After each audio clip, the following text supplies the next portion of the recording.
Parents మెచ్చిన university సంకల్ Chand Patel university Gujarat.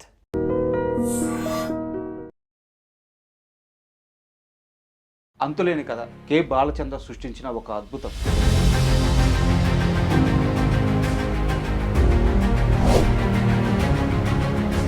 తాళికట్టు శుభవేళ మెడలో కళ్యాణమాల ఏనాడు ఏదంటకో రాసి ఉన్నాడు విధి ఎప్పుడు. ఆ సినిమాలో అద్భుతమైన పాత్ర రజనీకాంత్ గారిది. అవునండి, సరిత పాత్ర ముండా అంటుంది. కన్న కొడుకు నోటు మీద సరదాగా రజనీకాంత్ చూపించాడు ఒక రోజు. సార్ ఇట్లా సిగరెట్ వేస్తుంటే బాగానే ఉంది, వాడదాం అని చెప్పి షర్ట్లో వాడాడు. కట్టన వేస్తే ఈయన సిగరెట్ పట్టాల. ఓకే, అట్లాగా దగ్గర ఒక అబ్బా, అలాంటిది ఎక్స్పెరిమెంట్. కె బాలచంద్ర గారి గురించి ఎంత చెప్పుకున్నా తక్కువే. సో రజనీకాంత్ గారు ఒక పెద్ద స్టార్ గా ఎదిగిన తర్వాత ఆయన పట్ల తన కృతజ్ఞతను ఎలా చూపించారు? రజనీకాంత్ కానీ కమల్ హాసన్ కానీ బాలచంద్ర గారు ఉంటే ఎప్పుడు వీళ్ళు కూర్చుంటే నేను చూడలేదు. రజనీకాంత్ గారిని రే అని పిలవగలిగిన ఒకే ఒక్కడు నారాయణరావు. వాళ్ళు ఇద్దరికి అలవాటు ఉంది, నేను ఒకే సిగరెట్ కాల్చేవాళ్ళం. Sharing sharing. పాలకొల్లో చేస్తున్నప్పుడు ఒక అబ్బాయి వచ్చాడు. ఎవరో తెలుసా అబ్బాయి? చెప్పండి, అబ్బాయి పేరు చెప్పండి. మెగాస్టార్. ఫైనాన్షియల్ క్రైసిస్ ఎక్కడి నుంచి వచ్చింది? సినిమా ఫీల్డ్ అన్న తర్వాత సక్సెస్ ఫెయిల్యూర్ అని ఉంటాయి. బట్ మీకు సక్సెస్ రేట్ చాలా ఎక్కువ ఉంది కానీ ఫెయిల్యూర్స్ కూడా ఉన్నాయి. సారథి స్టూడియోస్ 1000 కోట్ల ఆస్తి అది. అవునండి, అంటే అక్కినేని నాగేశ్వరరావు గారు ఎన్టీ రామారావు గారి అపోజిషన్ భరించలేక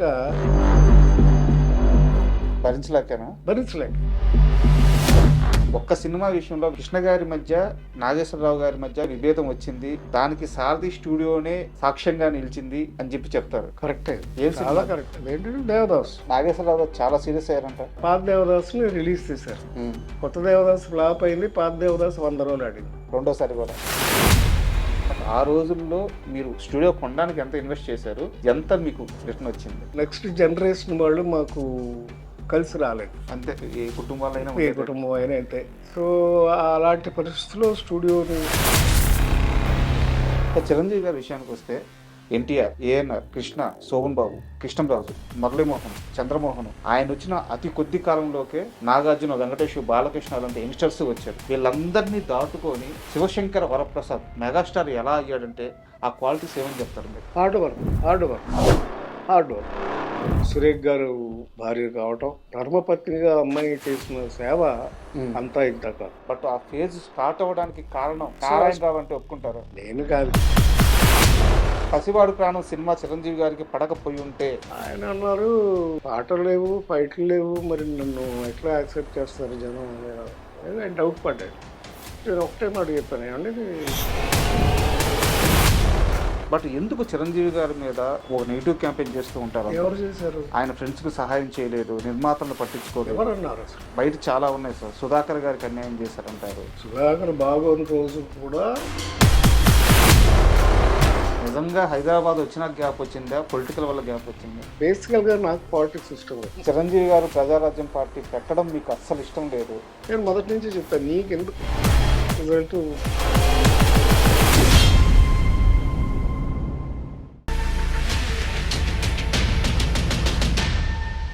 hi, welcome to my show అంతులేని కథ. 50 సంవత్సరాల తర్వాత కూడా మనందరం గుండెల్లో పెట్టుకొని చూసుకుంటున్న సినిమా కె బాలచంద్ర సృష్టించిన ఒక అద్భుతం. ఎంతోమంది కొత్త నటులతో ఆయన సృష్టించిన ఒక అద్భుతమైన సినిమా ఈ సినిమా.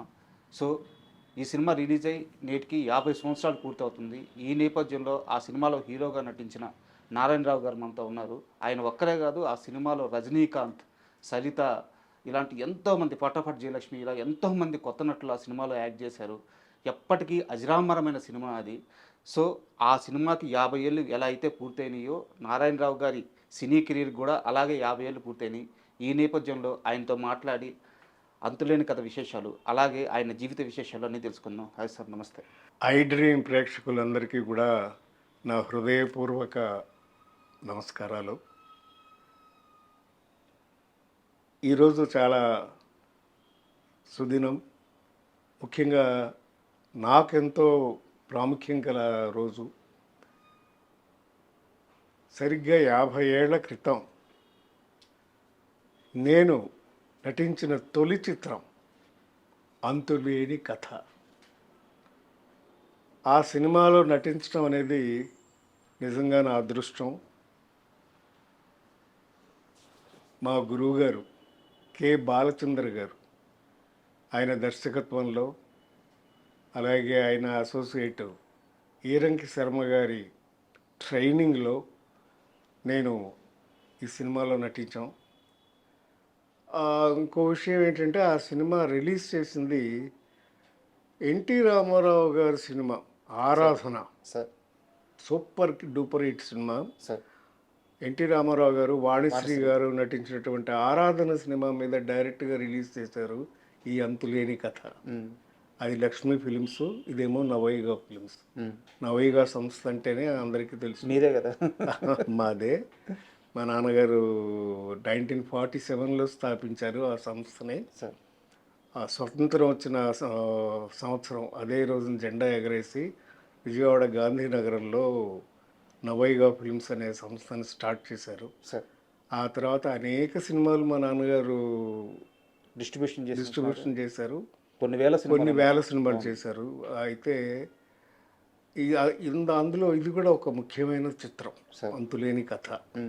అంతులేని కథ గురించి చాలా మాట్లాడాలి. అయితే నా పర్సనల్ ఎక్స్పీరియన్స్ ఒకటి చెప్తాను. చెప్పండి. కొంత వయసు వచ్చిన తర్వాత మణిరత్నం గారి సినిమాలని ఆరాధించడం మొదలుపెట్టాను. అవును. యువ అని ఒక సినిమా ఉంటుంది. అవును. దాంట్లో కథ ఒక దగ్గర స్టార్ట్ అవుద్ది. 3 క్యారెక్టర్లు ఉంటాయి.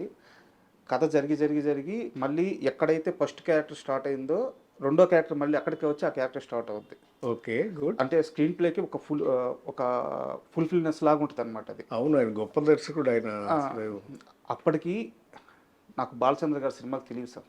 ఓకే. అంటే నేను ఇంకా సినిమా లోతుల్లోకి వెళ్ళలేదు, అప్పుడప్పుడు చూస్తున్నాను. Okay okay. ఆ స్క్రీన్ ప్లే చూసి అబ్బా ఇలాంటి ఒక స్క్రీన్ ప్లే ఉంటుందా, కథను చెప్పే విధానం ఇలా ఉంటుందా అని చెప్పి చాలా ముచ్చటపడ్డా, చాలా ఆనందపడ్డా. మణిరత్నం గారిని అడ్మైర్ చేయడం స్టార్ట్ చేశాను. కానీ కొంత వయసు వచ్చిన తర్వాత అంతులేని కథ చూసా. ఫస్ట్ షాటు తల్లి కూతురికి బాక్స్ ఇస్తే అమ్మ ఆఫీస్కి వెళ్ళొస్తాను అంటది. సినిమా అంతా అయిపోయిన తర్వాత అదే తల్లి మళ్ళీ అదే బాక్స్ ఇస్తే అమ్మ ఆఫీస్కి వెళ్ళొస్తాను అంటది. అయిపోయింది. Very good, very good. అంటే 50 ఏళ్ల క్రితం ఈ స్క్రీన్ ప్లే రాశారా? అవునండి. ఇది కథాపరంగా అయితే సుజాత గారు అని ఒక రైటర్ తమిళ్లో. సార్ తెలుసు సార్. సుజాత గారు అంటే అది పెన్ నేమ్ యాక్చువల్గా, సార్ జంటే. ఆయన సుజాత అనే పేరు పెట్టి శంకర్ గారి సినిమాలో కూడా వర్క్ చేశారు, రాసేవారు. అవును.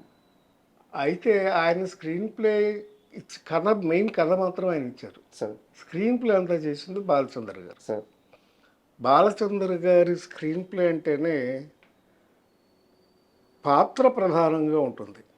సెంట్రల్ ఆఫ్ ఐడియా కంటే కూడా సజీవంగా ఉంటాయి పాత్రలు.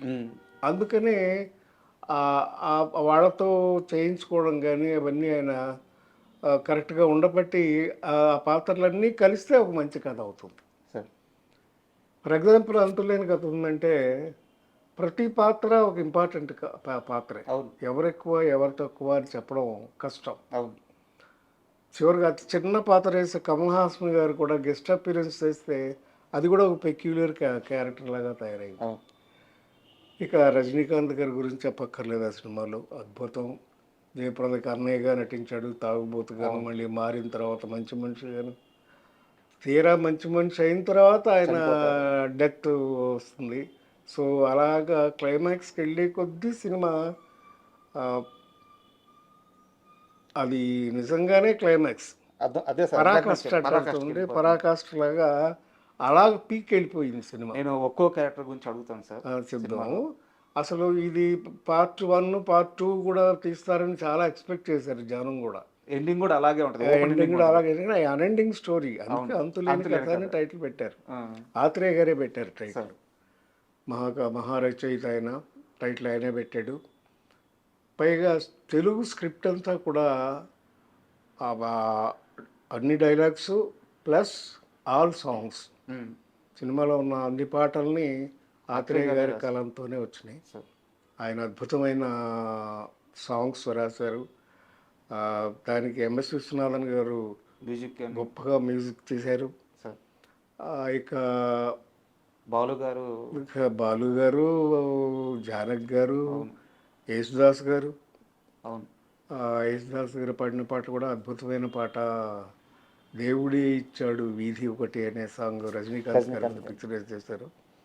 అలాగే ఇక తాళిగట్టు శుభవేళ మెడలో కళ్యాణమాల అనే పాట అయితే మీ పాటే. నా పాట, నేను నటించిన పాట. బాలు గారు స్వరం నుంచి వచ్చింది. సార్ నిజంగా నాకు తొలి చిత్రంలోనే బాలు గారు సోలో సాంగ్ పట్టం, అది అంత పెద్ద హిట్ అవ్వడం. సార్ ఇప్పటికీ ఆ పాట ఎవరు మర్చిపోరండి. Correct sir. 50 ఏళ్ళైనా కూడా కొత్త పాట విన్నట్టే ఉంటుంది.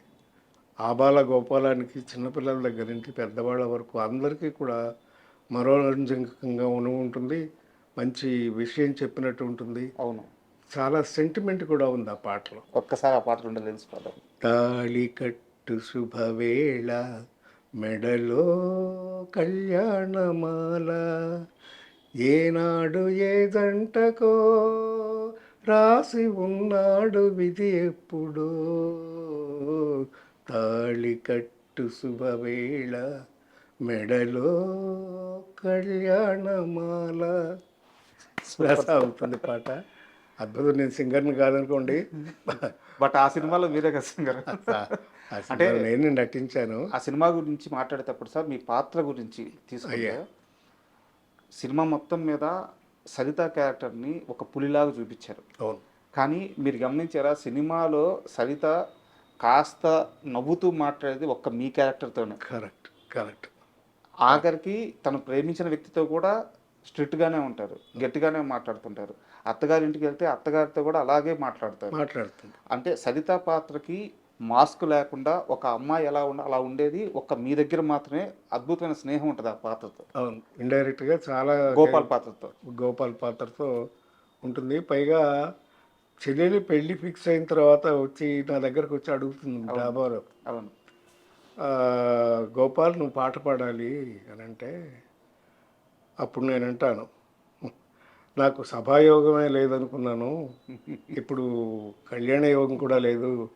అంటే నేను ప్రేమించాను, అఫ్కోర్స్ నాది వన్ సైడ్ లవ్ అనుకోండి, అయినా కూడా నాకు సభాయోగం కల్పిస్తున్నారు, నేను తప్పకుండా పాడతానని చెప్పేసి ఒప్పుకుంటాడు.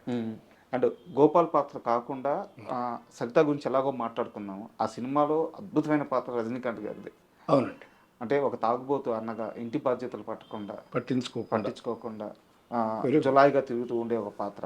బట్ అంటే ఒక సీన్ ఉంటుంది సార్, భార్య ఇంటికి తాగొస్తాడు, చెల్లెలు తిట్టి తరిమేస్తుంది, బయటికి వెళ్ళి దేవుడే ఇచ్చాడు వీధి ఒకటని పాట పాడుకుంటాడు. అయిపోయిన తరువాత అర్ధరాత్రి వచ్చి భార్యతో బిడ్డను అక్కడ వదిలేసి భార్యను తీసుకెళ్ళి లోపల గదిలో శృంగారానికి వెళ్తారు. వెళ్ళి చెల్లెలు లేచిన తర్వాత ఆ బిడ్డ ఏడుపుని లేచిన తర్వాత బయటకు వస్తే ఒక లుంగి కట్టుకొని వచ్చి నిలబడతారు రజనీకాంత్ పాత్ర. అక్కడ మొహం మీద తిడతారు మన సరిత పాత్ర, ముండా అంటుంది. అంటే ఒక పాత్ర కోసం ఆయన ఆ రోజుల్లో ఉన్నారు. అంతేకాకుండా తర్వాత ఒక సీన్లో కన్న కొడుకే నోటు మీద ఉమ్మేస్తాడు, అవును, ఫేస్ మీద. అవన్నీ పడతాడు, అన్నీ బాగానే చేస్తాడు. అలాంటి సిచ్యువేషన్స్లో తీయడం అనేది చాలా కష్టం. ఫర్ ఎగ్జాంపుల్ ఒక షాటు దాంట్లోనే పెట్టారు, ఆ తాళి దేవుడే ఇచ్చాడు వీధి ఒకటిలో. ఒక్కొక్కసారి రజనీకాంత్ గారు బయట రోడ్డు మీద పాట పాడుతుంటే ఈవిడ ఒక్కొక్కసారి ఒక కర్టన్ క్లోజ్ చేస్తుంది, అవును, మళ్ళీ పక్కెచ్చి మళ్ళీ సిగరెట్ వేస్తాడు, అవును, మళ్ళీ కర్టన్ వేస్తుంది, మళ్ళీ ఇంకోసారికి వెళ్ళి మళ్ళీ సిగరెట్ వేస్తాడు, మళ్ళీ కర్టన్ వేస్తుంది. ఇలా ఒకటే షాట్ పెట్టారు ఆయన డైరెక్టర్ గారు, సింగిల్ షాట్ అది మొత్తం చేయాలి. కర్టన్ వేస్తే ఈయన సిగరెట్ పట్టాల. ఓకే, అట్లాగా దగ్గర ఒక 50 టేక్లు అయ్యాయి. అబ్బా. ఎందుకంటే ఆయన సరదాగా రజనీకాంత్ చూపించాడు ఒకరోజు, సార్ ఇట్లా సిగరెట్ వేస్తుంటే బాగానే ఉంది, అయితే వాడదాం అని చెప్పి షర్ట్లో వాడాడు. అది తమిళంలో కూడా ఉండదు సిగరెట్ వేయడం. అయితే ప్యాకప్ అయిపోయింది. నెక్స్ట్ డే స్టార్ట్ చేశారు. అది నైట్ ఎఫెక్ట్. సార్ ఆ నైట్లే షూట్ చేయాలి. అందుకని 6 గంటలకు మొదలుపెట్టి రాత్రి 10 దాకా చేసేవారు. అవును. రెండో రోజు మళ్ళీ ప్యాకప్ అవుతుంది. ఇంతవరకు షాట్ ఓకే అవ్వాల. రజనీకాంత్ గురుగారి దగ్గర, గురువుగారు నేను చేయలేను, నాకు వదిలేయండి ప్లీజ్, మార్చండి సార్ షాట్ అన్నాడు. ఎందుకు రాదు, చేయగలవు నువ్వు, చెయ్యి బా అని చెప్పి అప్పుడు ఓకే చేశాడు ఆయన షాట్. అలాంటిది ఎక్స్పెరిమెంట్లు చాలా ఉన్నాయి ఆ సినిమాలో. సార్ ఇక్కడ చిన్న డౌట్, యాక్చువల్గా ఆ పాటలో కానీ ఆ సినిమాలో కానీ ఆ రజనీకాంత్ సిగరెట్ ఎగరేసి పట్టుకునే ఆ స్టైలు, నిలబడే ఆ స్టైలు, దానివల్లే ఆయనకంటూ ఒక మంచి సినిమాలు రావడము, మంచి మాస్ మార్కెట్. ఇమేజ్ వచ్చేసింది ఆయన. ఆ రోజు కానీ బాలచంద్ర గారు ఏ మాత్రం కాంప్రమైజ్ అయ్యి వదిలేయ్యా అని ఉంటే ఏమయ్యేది? అదే ఆయన గొప్పతనం.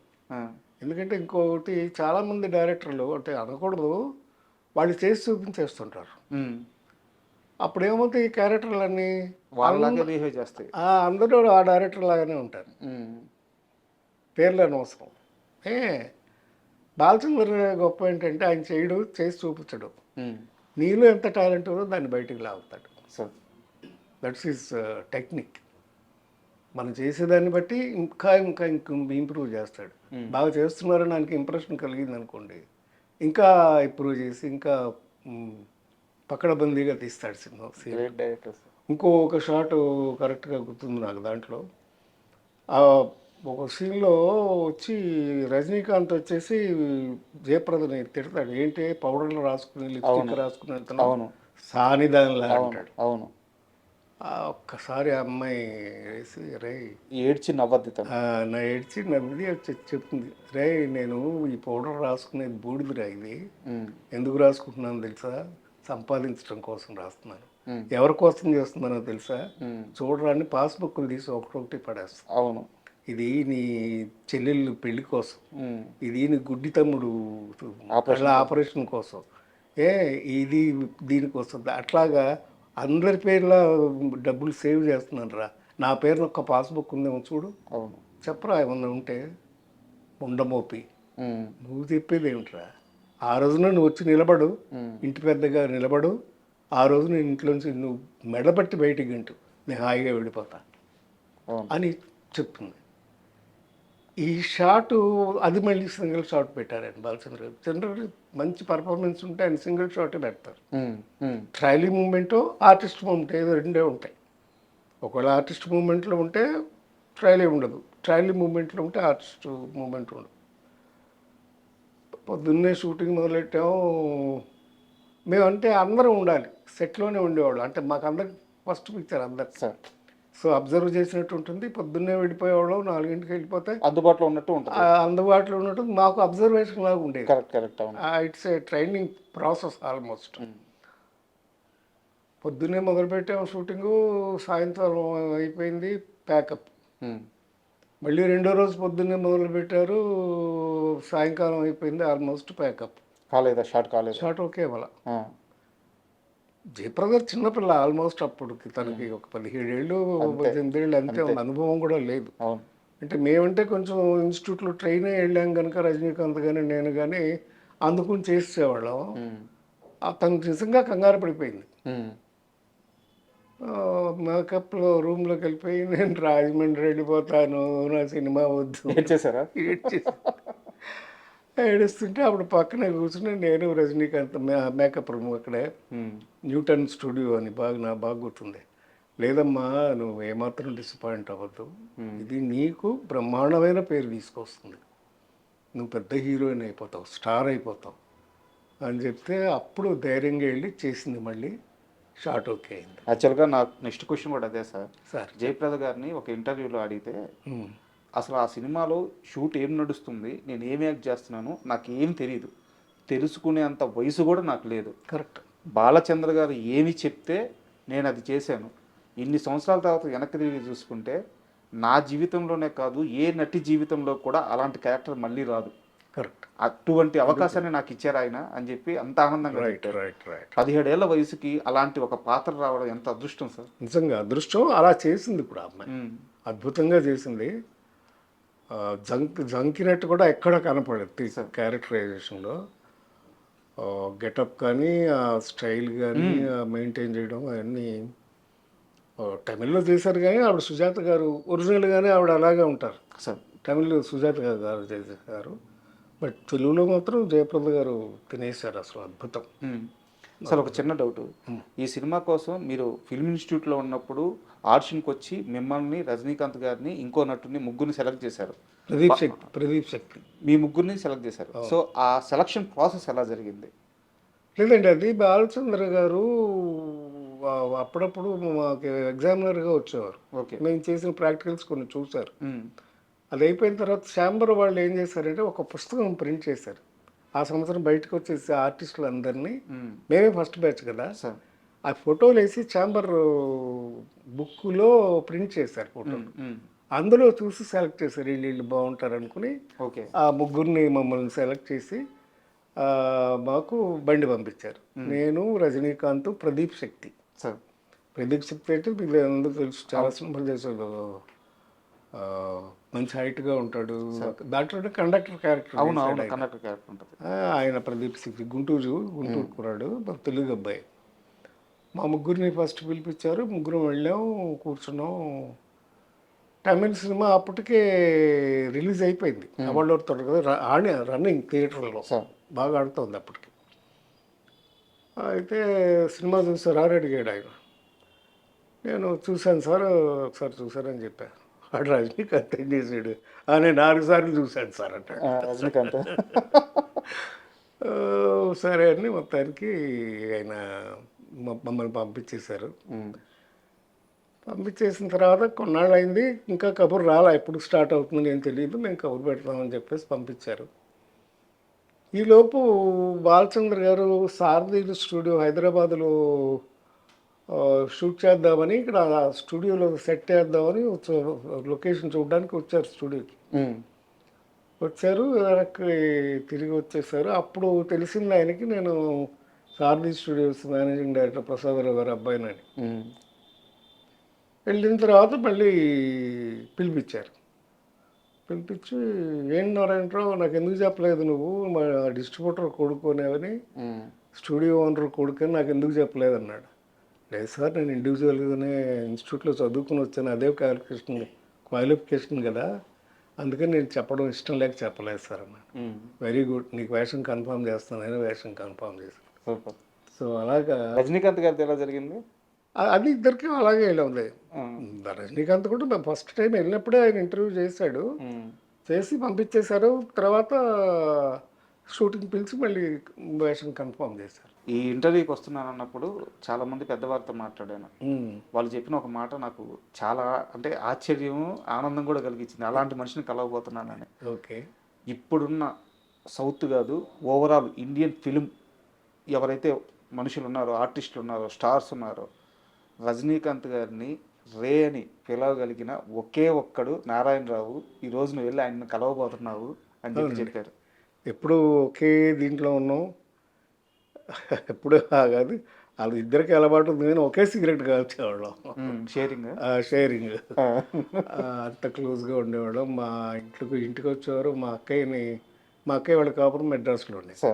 సో మా అక్కయ్యని పిలిచేవాడు, భోజనాలకు కానీ వాటికి కానీ రావటం, చాలా క్లోజ్గా ఉండేవాళ్ళం. కంటిన్యూస్ అండి. అంతులేని కథలో యాక్ట్ చేయడమే కాకుండా తర్వాత వరుసగా 2 సినిమాలు యాక్ట్ చేశాం. సార్ చిలకమ్మ చెప్పింది అని ఒక సినిమా, ఈరంక సినిమా గారి డైరెక్షన్. సార్ అందులో కూడా రజనీకాంత్, సంగీత, నేను, శ్రీప్రియ. అది ఈరంక సినిమా గారని ఆయన డైరెక్షన్, ఫస్ట్ పిక్చర్ ఆయన డైరెక్షన్లో, బాలచంద్ర గారి కో డైరెక్టర్. అది పాలకొల్లో షూటింగ్ చేసేవాళ్ళం. 3 నెలలు 15 రోజులు 10 రోజులు షెడ్యూల్ పాలకొల్లోనే షూటింగ్. మళ్ళీ అందరం మాకు ఎట్లా ఉండేదంటే ఆ రోజుల్లో కాల్ షీట్ అని షూటింగ్ ఉంటేనే వెళ్ళాలి, ఆ పద్ధతి లేదు అప్పుడు. మేమే ట్రావెలింగ్ దోసేవాళ్ళం, మేమే కెమెరాలు మోసుకెళ్ళేవాళ్ళం, మేమే అట్లాగే స్క్రిప్ట్లు చదివేవాళ్ళం, అసిస్టెంట్లు ఉండేవాళ్ళకి డైలాగులు నిలిపేవాళ్ళం. అలా యాక్ట్ చేస్తూ ఉండగా పాలకొల్లో చేస్తున్నప్పుడు ఒక అబ్బాయి వచ్చాడు. ఎవరో తెలుసా అబ్బాయి? పాలకొల్లు అంటేనే చేసేసి ఉంటారు. చెప్పండి, మీ నోటితో చెప్పండి. ఆయన అప్పుడే చదువుకుని ఫినిష్ చేసి వచ్చారు, చదువు అయిపోయింది. మేము రజనీకాంత్ నేను ఇద్దరం షూటింగ్లో ఉన్నాం. మాతో వచ్చి మాట్లాడారు. మాట్లాడిన తర్వాత హోటల్ ఉంటే మా హోటల్కి వచ్చి మాతో పాటు ఉండి చాలాసేపు మాట్లాడి ఫైనల్గా చెప్పింది ఏంటంటే, నాకు కూడా యాక్టింగ్ నేర్చుకోవాలని ఉంది అని అన్నాడు. ఆయన యాక్ట్ చేయాలని ఉందని. అప్పుడు మేము ఇద్దరు చెప్పిన సలహా ఏంటంటే, మేమిద్దరం కూడా అదే ఇన్స్టిట్యూట్లో చదువుకున్నామయ్యా. అప్పుడు వచ్చి ఏమని పిలిచారు మిమ్మల్ని? సార్ అన్నారా, హీరో గారు అన్నారా? మమ్మల్ని అంటే సార్ అనేవాడు, అన్నయ్య అనేవాడు అట్లా. చెప్పండి. మేము వయసులో పెద్దాళ్ళం కదా. రజనీకాంత్ నాకంటే 4 5 పెద్దాడు. ఆ అబ్బాయి రజనీకాంత్ గారిని ఏమని పిలిచారు? అన్నయ్య అని పిలిచాడు. అన్నయ్య అని పిలిచారు. మిమ్మల్ని అన్నయ్య అని పిలిచారు. తర్వాత ఏం సలహా ఇచ్చారు అబ్బాయికి? సరే, అబ్బాయిని వెంటనే వచ్చి జాయిన్ అవ్వమంటే మెడ్రాస్ వచ్చి ఇన్స్టిట్యూట్లో జాయిన్ అయ్యాడు. తర్వాత ఇప్పుడు ఎంత ఉన్నాడో ఎంత ఎదిగాడో మీ అందరికీ తెలుసు. చెప్పండి, అబ్బాయి పేరు చెప్పండి. నేను చెప్పాలా ఇంకా? మెగాస్టార్ చిరంజీవి. అప్పుడు మా పరిచయమే. ఆ తర్వాత ఆయన మెడ్రాస్ రావడం, ఇన్స్టిట్యూట్లో ఆయన చదువుతున్న రోజుల్లో కూడా నేను వెళ్తూ ఉండేవాడిని. ఎందుకంటే మాకు టీచరు దేవదాస్ కంకాల్ గారు, మా బ్యాచ్ కూడా ఆయన ప్రొఫెసర్. సారథి స్టూడియోస్ ఈరోజు అమీర్పేటలో, హైదరాబాద్ నడిబొడ్డులో, అంటే నేను కమర్షియల్గానే మాట్లాడుతున్నాను, అద్భుతమైన ల్యాండ్.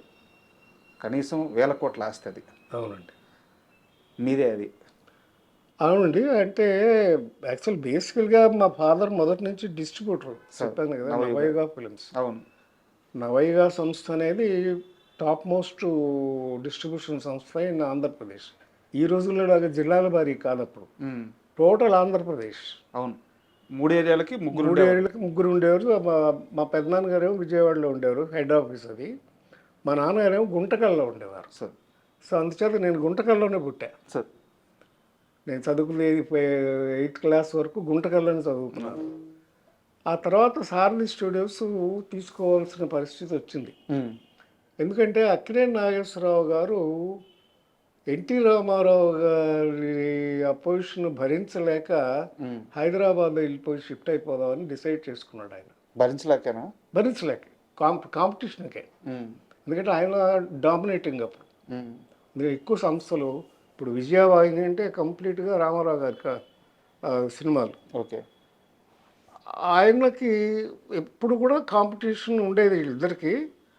బట్ ఆయన ఎప్పుడు పై చేయగానే ఉండేవారు ఎన్టీ రామారావు గారు. ఆయన ఏ క్యారెక్టర్ అయినా వేసేవాడు, మహానుభావుడు. నాగేశ్వరరావు గారు ఏమో రొమాంటిక్ క్యారెక్టర్స్, కథ ఇంపార్టెన్స్ ఉన్న క్యారెక్టర్స్, సాంఘిక సినిమాలు ఇలా. మొదట్లో జానపద సినిమాలు కూడా చేశారు ఈయన. కీలుగుర్రం అవన్నీ కూడా జానపదాలు కూడా చేశారు ఈయన. కృష్ణుడు వేశారు, అర్జునుడు వేశారు, అన్నీ వేశారు. ఆయన కామెడీ కూడా చేశారు కదా, మిస్సమ్మలు ఎంత గొప్పగా చేశారు ఆయన, మహానటుడు.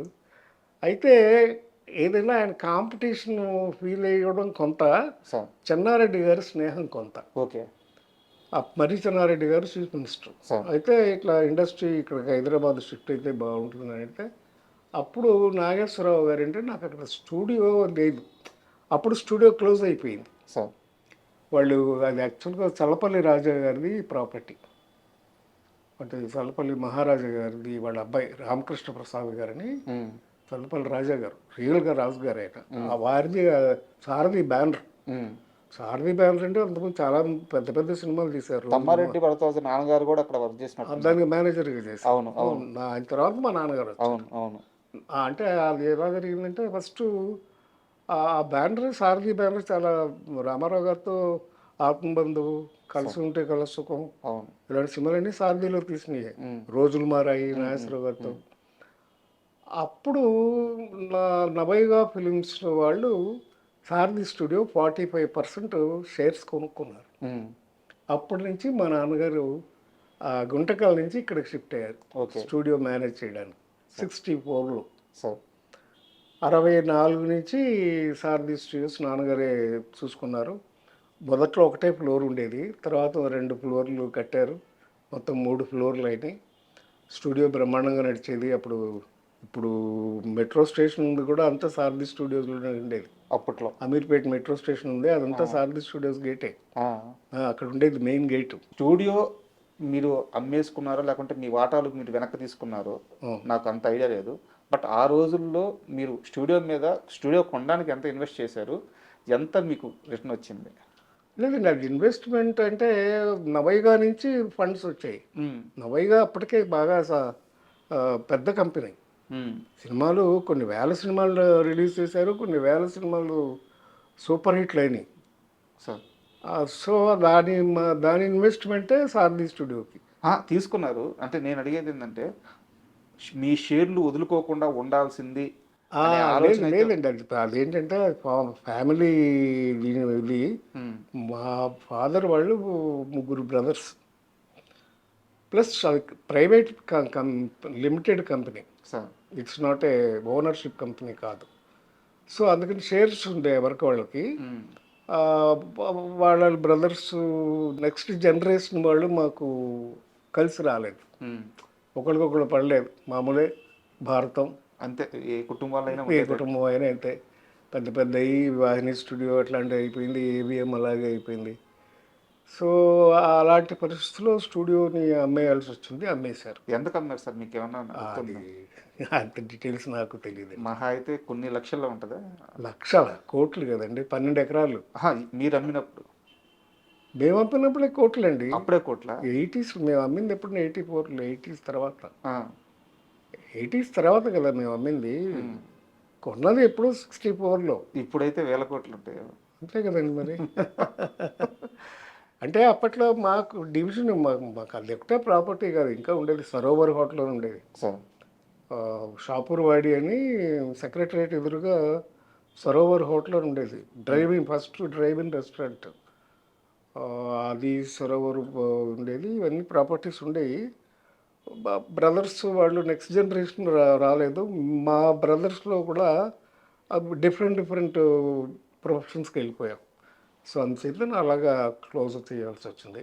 సార్, ఇండస్ట్రీలో సీనియర్ హీరోల విషయంలో కాస్త మనస్పర్ధలు అంటే అందరూ కృష్ణ గారు ఎన్టీఆర్ గారి మధ్య అని చెప్తారు, లేదా అప్పుడప్పుడు ఏఎన్ఆర్ గారు ఎన్టీఆర్ గారి మధ్య కూడా వచ్చినాయని చెప్తారు. చిన్న చిన్న భేదాలు కానీ అంటే కానీ ఎప్పుడు కూడా ఎవరు కూడా కృష్ణ గారి మధ్య నాగేశ్వరరావు గారి మధ్య విభేదాలు గురించి చెప్పరు, అసలు రాలేదని అంటారు. అయితే ఒక్క సినిమా విషయంలో వీళ్ళిద్దరి మధ్య విభేదం వచ్చింది, దానికి సారథి స్టూడియోనే సాక్ష్యంగా నిలిచింది అని చెప్పి చెప్తారు. కరెక్టే, ఏం చాలా కరెక్ట్.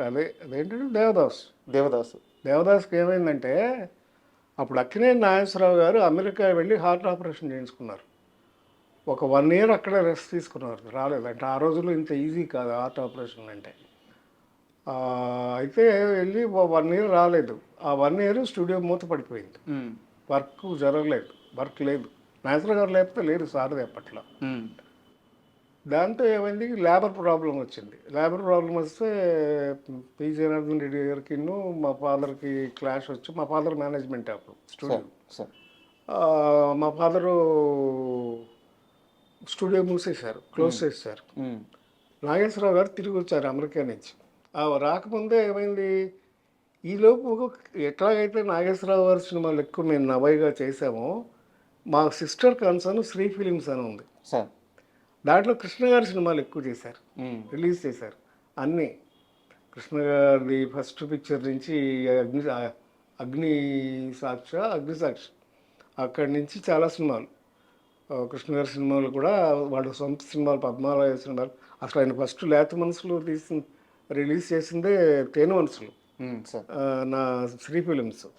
బాబు మూవీస్ మంచి మనసులు, మూగు మనసులు, తేనె మనసులు, ఇవన్నీ కూడా నవైగాను శ్రీ ఫిలిమ్స్ రిలీజ్. కృష్ణ గారి వచ్చి పద్మాలయ సినిమా పద్మాలయ బ్యానర్లో తీస్తుంటే శ్రీ ఫిలిమ్స్ మేము రిలీజ్ డిస్ట్రిబ్యూషన్ తీసుకున్నాం. నాగేశ్వరరావు గారు చాలా సీరియస్ అయ్యారంట. ఆయన కోపం వచ్చింది. అప్పుడు అమెరికా నుంచి తిరిగి వచ్చేసరికి తిరిగి వచ్చారు, ఇట్లా సినిమాకి రెడీ అయిపోతుంది, ఇక్కడ అయిపోయింది డిస్ట్రిబ్యూషన్ మా శ్రీ ఫిలిమ్స్. అప్పుడు ఆయన కోపం వస్తే ఏం చేశాడు, ఆయన పాత దేవదాస్ నెగిటివ్ కొనుక్కొచ్చారు. ఆయనకి ఎవరో సలహా ఇచ్చారు, ఆయనకే వచ్చిందా మరి, తీసుకొచ్చి పాత దేవదాస్ని రిలీజ్ చేశారు కొత్త దేవదాస్ మీద. కొత్త దేవదాస్ ఫ్లాప్ అయింది, పాత దేవదాస్ 100 రోజులు ఆడింది. రెండోసారి కూడా రెండోసారి ఫస్ట్ వన్ పెద్ద అంత సక్సెస్ కాదు. ఆ, ఒరిజినల్గా దేవదాస్ రిలీజ్ అయినప్పుడు అంత సక్సెస్ కాదు. ఆ, పేరు వచ్చింది కానీ అంత 100 రోజులు ఆడటం ఇలా లేదు. యాక్చువల్గా రెండోసారి రిలీజ్ చేసినప్పుడు అది 100 రోజులు ఆడింది. సార్ ఈ సమ్మర్ వచ్చింది. అప్పుడు వచ్చినప్పుడు నాగేశ్వర గారు తిరిగి వచ్చారు. తిరిగి రాగానే స్టూడియో ఓపెన్ చేయమని అడిగారు మా ఫాదర్ని.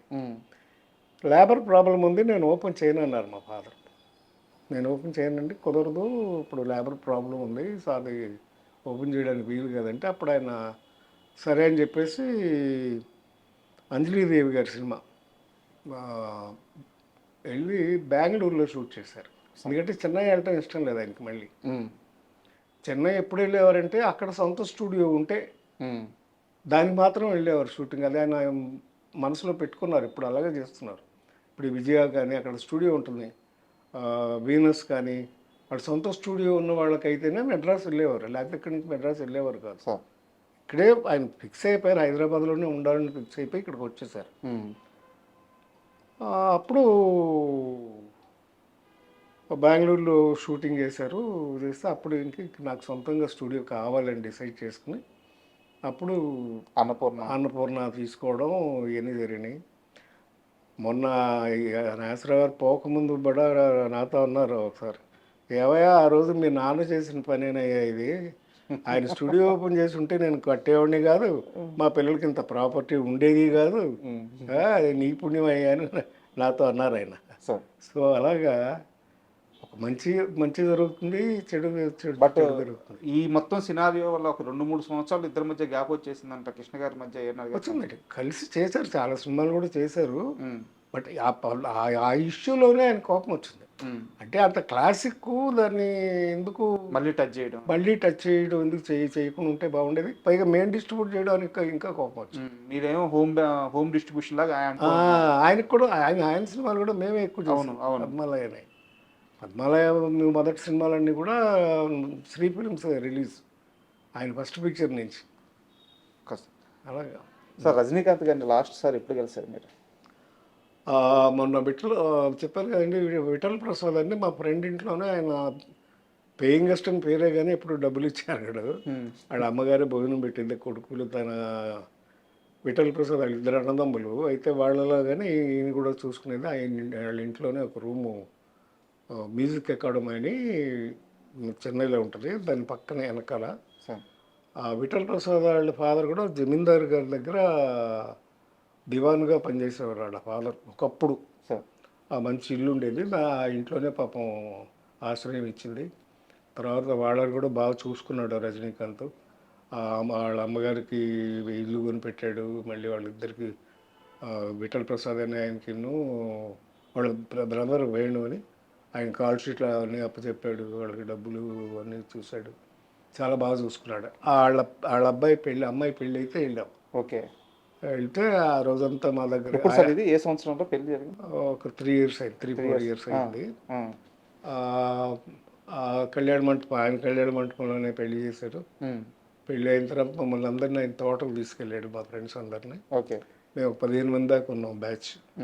అందరం వెళ్ళాము, రోజంతా ఆయనతోనే స్పెండ్ చేసి వాళ్ళందరినీ మధ్యాహ్నం లంచ్ ఇంటికి తీసుకెళ్ళి వాళ్ళ ఆవిడని స్వయంగా వడ్డం చేయమని వాళ్ళతో భోజనాలు పెట్టి మా అందరికి బట్టలు పెట్టి పంపించాడు. సో అలాగే ఫ్రెండ్స్ని బాగా చూసుకుంటాం. ఏమని పిలుస్తున్నారు ఇప్పుడు? అరే అనుకుంటాం మేము. ప్రదీప్ శక్తి గారు కానీ మేము ఫ్రెండ్స్ అలా అనుకుంటాం, అలాగే అరే అనుకుంటాం, అంతే కదా. నేను తర్వాత మెల్లగా ఏంటంటే చిరంజీవి గారిని నేను ప్రొడ్యూసర్ అయ్యి ఆయన హీరో అయిన తర్వాత పేరు పెట్టి పిలవడం అది బాగోదని మెల్లమెల్లగా అప్పుడు కూడా చిరు అని పిలిచేవాళ్ళం, అంతేగాని అట్లాగా. మీరు ఇందాక ఒక మాట అన్నారు ఇప్పుడే, కెరీర్ స్టార్టింగ్లో వారి ఇంట్లో పేయింగ్ గెస్ట్గా ఉండేవారు కానీ బట్ ఎప్పుడు పే చేసేవాళ్ళు కాదు, కానీ వాళ్ళు చూపించిన ఆదరణ గుర్తుపెట్టుకొని వాళ్ళకి ఇల్లు కట్టించారు, వాళ్ళ లైఫ్ సెటిల్ చేశారు, పెళ్లి చేశారని చెప్పారు. ఈ దాని కూడా మొదటి నుంచి ఉండేది రజనీకాంత్ గారి విషయంలో. అంటే మొదట్లో పరిస్థితి లేదు కదా ఆయనకి, తర్వాత ఎక్కడి నుంచి వస్తుంది, అది తర్వాత వచ్చింది. మీరు అంతా దగ్గర నుంచి చూసారు. రజనీ తను సంపాదించడం మొదలుపెట్టిన తర్వాత వాళ్ళ ఇంట్లో ఏంటంటే గేటు పక్కనే ఒక షెడ్ ఉండేది. ఓకే, ఆయన ఇంటికి పాయిస్ గార్డెన్లో ఆయనకి ఇల్లు ఉంటుంది. గేట్ దగ్గరే ఒక రూమ్, పెద్ద హాల్ లాంటి రూమ్ కట్టి దాంట్లో జిన్నవారి సరుకులు పప్పులు బెల్లాలు బియ్యాలు అన్నీ మొత్తం సరుకులన్నీ స్టోర్ చేసి పెట్టేవాడు. ఎవరు వచ్చినా సరే ఎంత కావాలంటే అంత తీసుకెళ్ళటమే, ఫ్రీగా వచ్చి తీసుకెళ్ళిపోవడం. ఫ్రీగానే. ఉమ్, ఆయన అలాగే ఇచ్చేవాడు. ఉమ్, అవన్నీ చాలా మంచి పనులు చేసేవాళ్ళండి. Sir. Is very good, very nice. అంటే ఇప్పుడు ఆయన ఆస్తిలో కూడా వారసులకి ఏం రాదు అని చెప్పేసి వీళ్ళు కూడా రాశారు అని చెప్పి చాలా మంది చెప్తుంటారు. నిజమేనా అది? అంత ఎందుకు చేస్తాడండి, మా పిల్లలు ఉన్నారు కదా, ఆ, ఆడపిల్లలు ఉన్నారు కదా, ఇద్దరు ఆడపిల్లలు. కొంత లిమిటెడ్ వరకు వారసులకు ఇచ్చి మిగతాదంతా అని చెప్పేసి చెప్తుంటారు. పుకార్లు అవన్నీ పుకారు. పుకార్లేనాయి. ఎందుకు ఇస్తాడు? సార్. పొలిటికల్గా కూడా ఇవ్వడం. సార్. అలాగే ఏమవసరం గురికే ఏదో గాసిప్ ఏదో రాస్తూ ఉంటారు కదా, అంతేగాని అసలు హెల్ప్ చేయడం చేస్తాడు. ఉమ్, చిరంజీవి గారు చేస్తారు అలాగే. మన సునామీ ఇచ్చినప్పుడు ఇది అందరికి హెల్ప్ చేయాలి. సునామీ కదా ఇది, కరోనా వచ్చిన. కరోనా వచ్చినప్పుడు చాలామందికి చేయలే అలాగే. అవునవునవును. ఆ గుడ్ నేచర్ అనేది ఆటోమేటిక్గా హీరోలు ఉండిపోద్ది సార్, సార్. ఎంతో కొంత. అంటే వాళ్ళు వేసే పాత్రలు, వాటి స్వభావాలు వాళ్ళ మీద పనిచేస్తాయి. సార్. అందులోని కదా సక్సెస్ఫుల్. ఇప్పుడు రామారావు గారు ఉన్నారంటే ఆయన దేవుడని ఫీల్ అయ్యేవాడు. లేకపోతే అంత కరెక్ట్గా ఎలా కన్వీనియన్స్గా ఉంటాడు ఆయన, ఎలా కన్విన్స్ చేయగలడు ఆడియన్స్ని. ఆయన స్వతహాగా నేను దేవుడు దేవుడు అనే ఫీల్ అయ్యేవాడు. అందుకే ఆ టీవీ ఆ నటన ఆ ఇన్వాల్వ్మెంట్ వచ్చేస్తుంది. సార్. ఆ క్వాలిటీస్ కూడా అలాగే డెవలప్ అవుతాయి. సో అంతులేని కథ దర్శకుడు కె బాలచంద్ర గారి గురించి ఎంత చెప్పుకున్నా తక్కువే. ఎందుకంటే ఆయన మీకు లైఫ్ ఇచ్చారు, మాకు అద్భుతమైన సినిమాలు ఇచ్చారు. సో రజనీకాంత్ గారు ఒక పెద్ద స్టార్గా ఎదిగిన తర్వాత ఆయన పట్ల తన కృతజ్ఞతను ఎలా చూపించారు? రజనీకాంత్ కానీ కమల్ హాసన్ కానీ బాలచంద్ర గారు ఉంటే ఎప్పుడు వీళ్ళు కూర్చుంటే నేను చూడలేదు, కుర్చీలో కూర్చుని చూడలేదు, ఎప్పుడు నిలబడే ఉంటాను. ఇద్దరు చేతులు కట్టుకుని నిలబడారు మేము అందరం. పైగా నేను ఎప్పుడు అనేప్పుడు కూర్చోండి అయ్యా, ఎందుకు అలా నిలబడతారు, కూర్చోండి అంటే కూర్చునేవాళ్ళం కాదు. సార్. అంత గౌరవం వాళ్ళంటే ఉంది. రజనీకాంత్ గారు చేసిన ఇంకో గొప్ప పని ఏంటంటే కొంత స్టేజ్లో బాలచంద్ర గారి డాక్టర్ కూడా ప్రొడ్యూసర్, అల్లుడును డాక్టరు, వాడు ముత్తు తీసింది వాళ్ళే. సార్. కాకుండా ఇంకా 2-3 కొన్ని సినిమాలు తీస్తే అప్పుడు నష్టపోయారు. సార్.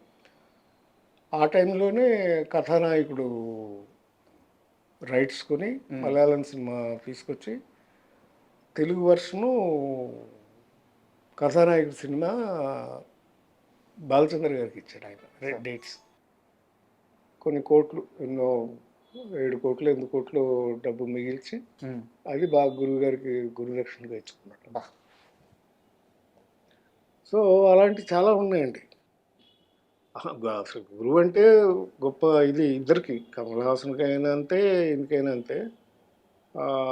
అవసరానికి అలాగే చేసావు. అప్పుడు బాలచంద్ర గారికి మీరు ఇంక డైరెక్షన్ చేయొద్దు సార్ అంటే 100 సినిమాలు అయిపోయినాయి అప్పుడు. ఆయన ఆఖరికి చేసిన సినిమా ఉదయ్ కిరణ్ హీరోగా అవును సార్, పొయ్యి అని, అబద్ధం పొయ్యి అనే సినిమాలో అదే లాస్ట్ పిక్చరు. దాని తర్వాత ఇక ఆయన మళ్ళీ డైరెక్ట్ చేయలేదు. మీ జీవితం మొత్తం సినిమాతో పాటే ట్రావెల్ అవుతూ ఉంది. అవునండి. ఏది మీకు ఎక్కువ సంతోషాన్ని ఇచ్చింది? ఏదో కెరీర్ బాగానే నడిచింది సార్. అట్లాగే నిర్మాత అయిన తర్వాత కూడా ఫస్ట్ పిక్చరే సక్సెస్ అయింది. Sir. Devanthakudu 100 days picture, S A Chandrasekhar గారు డైరెక్టరు, విజయ్ వాళ్ళ ఫాదర్, విజయ్ ఫాదర్. ఇది విజయశాంతి చిరంజీవి గారితో సోలో హీరోయిన్ ఫస్ట్ పిక్చరు, నేను కూడా మంచి క్యారెక్టర్ చేయడం. అవును. దేవాంతకుడు సూపర్ హిట్ అయింది. ఇక్కడే సంధ్యా థియేటర్లో 100 డేస్ ఫంక్షన్ గ్రాండ్గా చేసాం. ఆ తర్వాత మళ్ళీ 4 ఏళ్ళకి మళ్ళీ నేను సినిమా తీద్దామని అడిగితే చిరంజీవి ఏమన్నా అంటే, అప్పుడు సుధాకర్కి హరిప్రసాద్కి కూడా కొంచెం నేను హెల్ప్ చేద్దాం అనుకుంటున్నాను, అందుకని నీకు ఎక్స్పీరియన్స్ ఉంది కనుక నువ్వు ప్రొడక్షన్ చూసుకో, సార్ వాళ్ళిద్దరు కూడా షేర్ ఇచ్చి ముగ్గురు చేసుకోండి అని చెప్పి మళ్ళీ డేట్లు ఇచ్చాడు. నటుడిగా, డిస్ట్రిబ్యూటర్గా, నిర్మాతగా అన్ని దగ్గరలో మీరు సక్సెస్ అయ్యారు. అవునండి. ఈ మధ్యలో ఫైనాన్షియల్ క్రైసిస్ ఎక్కడి నుంచి వచ్చింది? ఫైనాన్షియల్ క్రైసిస్ లేదండి, అసలు లేదు. లేదు. జీవి నారాయణరావు అంటే వాళ్ళ నాన్నగారు కానీ, వాళ్ళ నవయుగ డిస్ట్రిబ్యూషన్ కానీ, జీవి నారాయణరావు సంపాదించిన ఆస్తి కానీ, అతను తీసుకున్న రెమ్యునరేషన్ కానీ, ఇవన్నిటితో పోలిస్తే ఈరోజు ఆయన వేరే స్థాయిలో ఉండాలి అనే మాట అయితే నేను విన్నాను. అది కరెక్ట్ ఆలోచన విధానం కాదండి. సినిమా ఫీల్డ్ అన్న తర్వాత సక్సెస్ ఫెయిల్యూర్ అని ఉంటాయి. బట్ మీకు సక్సెస్ రేట్ చాలా ఎక్కువ ఉంది ఉంది కానీ ఫెయిల్యూర్స్ కూడా ఉన్నాయి. సార్. ఇంటికో రుద్రమ్మ అని ఒక సినిమా తీశాను నేను. సార్. సుజాత్ గారును చాలా మంచి సబ్జెక్ట్. తమిళ్లో వీటికొరు కన్నగి అని తమిళ్లో 100 days ఆడిన పిక్చర్ సార్ రీమేక్ చేశాను నేను. సుజాత్ గారిని పెట్టి తీసా. అది సుజాత్ గారు మిస్కాస్ట్ అయిపోయారు ఆ సినిమాలో. రివెంజ్ తీర్చుకునే కథకి సుజాత్ గారిని జనం యాక్సెప్ట్ చేయలేదు. సార్. అందుకని ఆ సినిమా ఫ్లాప్, అది ఆడలేదు. అలాగే తర్వాత పెళ్లి నీకు శుభం నాకు అని ఒక సినిమా తీశారు నరేష్ గారితో.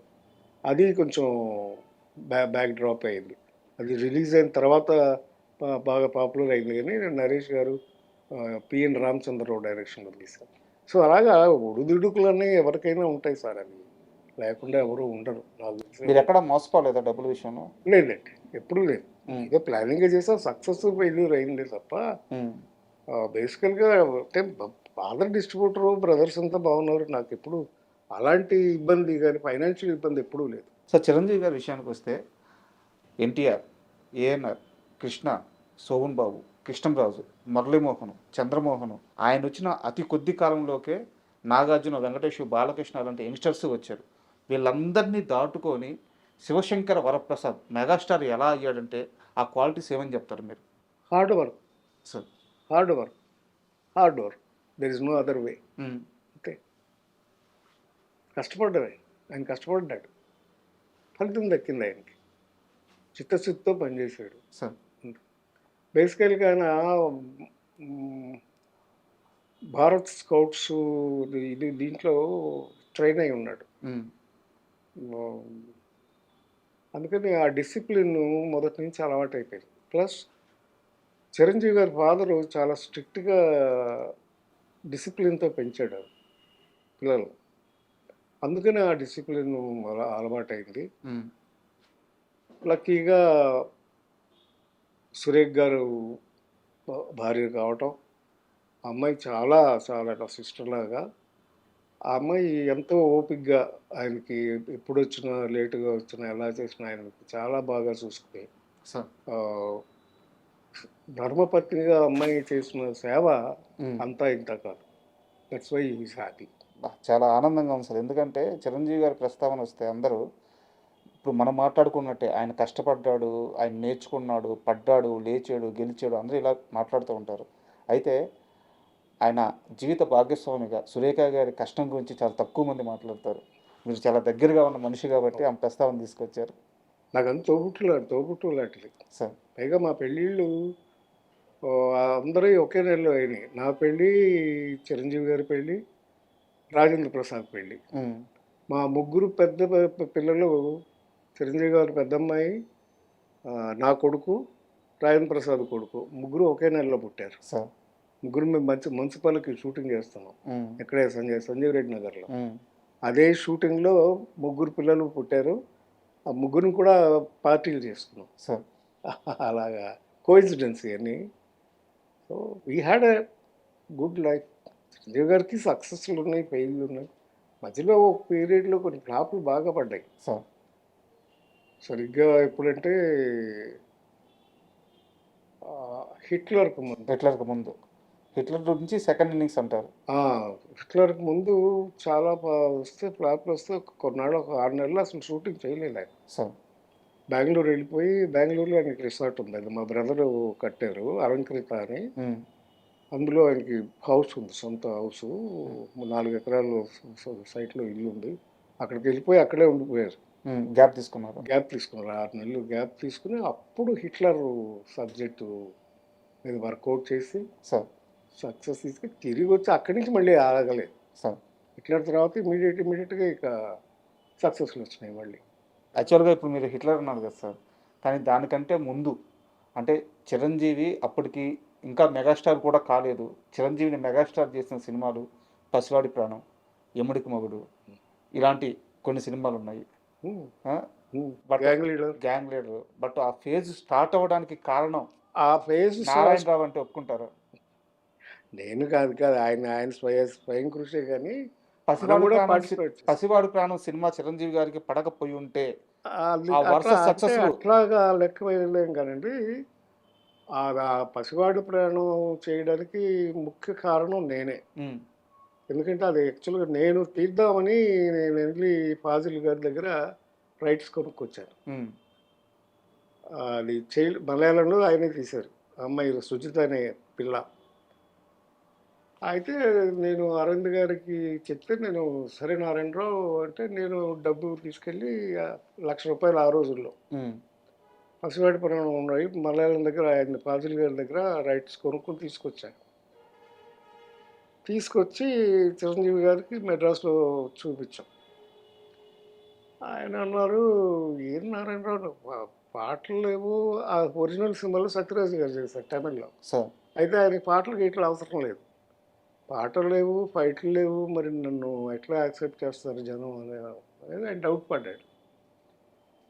లేదు చిరు, నేను ఒకటే మాట చెప్పాను, ఏమంటే నీకు పిల్లల మనసులో నువ్వు ముద్ర వేసుకున్నావు. ఉమ్, పిల్లల కోసం నువ్వు ఏ సాక్రిఫైస్ చేసినా అది నీకు హైలైట్ అయిపోతుంది సినిమా. నీ సబ్జెక్ట్గా చూడు అంతే. అది కథ ఏంటంటే ఒక ఇన్నోసెంట్ మూగ పిల్లవాడిని సేవ్ చేయడమే కథ. ఇంకా అదే- మిగతా ఏమక్కర్లేదు. అదే హీరోయిజం. అదే హీరో, అదే హీరో.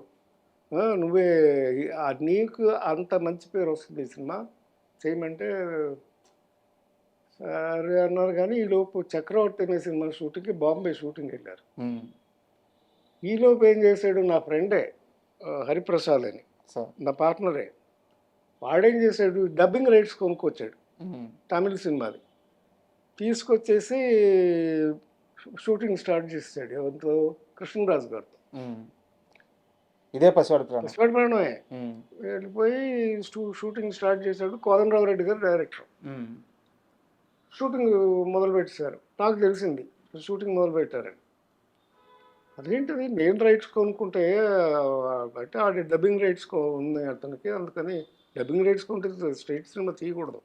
డబ్ తీయకూడదు. చేసుకోవాలి. పైగా ₹1,00,000 పెట్టి కొన్నాను ఆ రోజు. 1,00,000 అంటే తక్కువేం కాదు. ఉమ్, అంటే సరే నేను బాంబేకి ఫోన్ చేశాను అరవింద్ గారికి.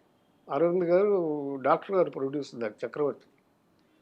అరవింద్ గారు ఇట్లా వాళ్ళు మొదలు పెట్టారు అంటే, ఆ చిరంజీవి గారికి కూడా పెద్దగా ఇంట్రెస్ట్ లేదు కదా, వదిలేద్దాంలే నారాయణరావు అన్నాడు. వదిలేస్తే ఎందుకు నేను చెప్పాను, లేదు అరవింద్ గారు, నేను ఈ సబ్జెక్ట్ మాత్రం వదను, చిరంజీవి గారితోనే తీయాలి ఈ సినిమా, ఇంకెవరితో తీసినా కుదరదు. అంతేనంటావా అన్నాడు. అంతే సార్ అన్నాను. సరే కానీ అయితే మేము షూటింగ్ నుంచి వచ్చేసేసాక మనం కూర్చొని డిసైడ్ చేద్దామండి, ఈ లోపల ఏం చేయాల్సిన పనులు ఉన్నాయని చెప్పి ఇమీడియట్గా నేను నెక్స్ట్ ఫాజిల్ గారికి ఫోన్ చేసి, ఫాజిల్ గారి ఒరిజినల్ డైరెక్టర్, ఈ సుచిత అనే అమ్మాయి అడ్రస్ తీసుకుని, చిన్నపిల్లది, ఇప్పుడు 5 ఏళ్ళ పిల్ల. అప్పుడే అమ్మాయి కేరళ నుంచి ట్రైన్లో వస్తే వెళ్ళి నేను ఆ అమ్మాయిని కిడ్నాప్ చేశాను స్టేషన్కి వెళ్ళి. వాళ్ళ అమ్మని ఆవిడని కిడ్నాప్ చేసి తీసుకెళ్ళి వాళ్ళకి ఒక 5,000 ఇచ్చారు ఆ రోజు. వారి సినిమాకి వచ్చారా వాళ్ళు? కృష్ణరాజు గారి సినిమాకి వచ్చారా? కాదు, మామూలుగా వచ్చారు. వాళ్ళు ఇంకా పిల్ల దాకా వెళ్ళాల. ఎవరు, కృష్ణరాజు గారితో ఓపెనింగ్ చేశారు. ఓకే, ఒక షాట్ తీశారు. వాహిని స్టూడియోలో ఇది ఉంటుంది, గుడి ఉంటుందా, వినాయకుడు గుడి ఉంటుంది, అక్కడ ఓపెనింగ్ షాట్ తీసి క్లాప్ కొట్టారు. నేను సుజితని బ్లాక్ చేస్తాను ఫస్ట్. తర్వాత రఘువరన్, అప్పటికే నేను సినిమాలు చేసుకున్నాను రఘువరన్తో. రఘువరన్ ఫోన్ చేసి రఘువరన్ బ్లాక్ చేశాను. రఘువరన్, నేను తీస్తున్నాను ఈ సినిమా, నాకు కావాలి. సరే అని డేట్లు ఇచ్చేస్తాను, బ్లాక్ చేస్తాడు. తర్వాత యాంటోనీ అని ఆ గడ్డపాడు ఉంటాడు విలన్, వాడిని బ్లాక్ చేసేసారు. ముగ్గురిని బ్లాక్ చేసి పెట్టారు. అప్పుడు చిరంజీవి గారు బాంబే నుంచి వచ్చారు.